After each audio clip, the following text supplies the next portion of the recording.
Hello viewers, welcome to my kitchen. இன்றைக்கி கவுனி அரிசி லட்டு எப்படி செய்யலான்னு பார்க்கலாம் வாங்க. அதுக்கு இந்த கப்பில் 1 கப் அளவுக்கு கவுனி அரிசி மெஷர் பண்ணி அதைய கடாயில் போட்டு நல்லா ஃப்ரை பண்ணி எடுத்துக்கலாம். அதாவது ரைஸோட வாசனை வர அளவுக்கு நல்லா வறுத்து எடுத்துக்கோங்க. அதை ஒரு பேனில் கொட்டி ஆற வச்சு எடுத்துக்கலாம். அதே கடாயில் 3/4 கப் அளவுக்கு வேர்க்கடலையை எடுத்து நல்லா ஃப்ரை பண்ணிக்கலாம். வறுத்த வேர்க்கடலை, அதனால் லைட்டாக ஃப்ரை பண்ணி எடுத்துக்கலாம். கொஞ்சம் அந்த மொறுமொறுப்பு தன்மை வர்றதுக்காக வறுத்துக்கிறோம். அதையே கொட்டி ஆற வச்சுக்கலாம். அதுக்கப்புறம் ஒரு 1/4 கப் அளவுக்கு கருப்பு எள்ளு எடுத்து அதை நல்லா ஃப்ரை பண்ணி எடுத்துக்கலாம். கருப்பு எள்ளு கால்சிய சத்து நிறைந்தது, அது உடம்புக்கு ரொம்பவே நல்லது. அது பொரிஞ்சு வர அளவுக்கு ஃப்ரை பண்ணிக்கலாம். இப்போ இதையே ஆற வச்சுக்கலாம்.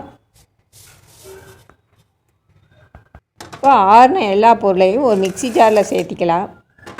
சேர்த்து நைஸாக அரைச்சி எடுத்துக்கலாம்.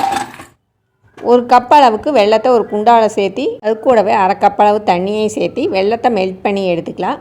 பாகுபத வேண்டியதில் வெல்லம் கரைஞ்சா போதும். இப்போ அரைச்ச பவுடர் கூட ஏலக்காய் தூள் சேர்த்திக்கலாம்.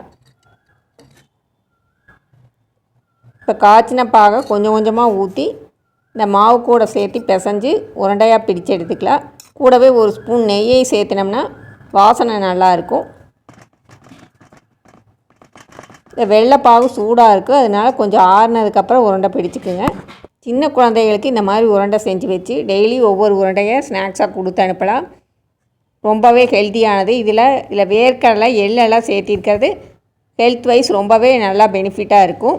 பேக்கரி ஸ்நாக்ஸாக வாங்கி கொடுக்கறதுக்கு பதிலாக இந்த மாதிரி வீட்லேயே சிறுதானியத்தை வச்சு நம்ம ஏதாவது ஒரு உருண்டை ரெடி பண்ணி வச்சிட்டோம்னா ஸ்நாக்ஸாக கொடுத்து அனுப்பிச்சிக்கலாம். ஈவினிங் ஸ்நாக்ஸாக கூட அவங்களுக்கு கொடுத்து ஹெல்த்தாக வச்சுக்கலாம். சத்தான கவுனி அரிசி லட்டு ரெடி ஆயிடுச்சு. ரெசிபி பிடிச்சிருந்ததுன்னா லைக் பண்ணி ஷேர் பண்ணுங்கள். தேங்க்யூ.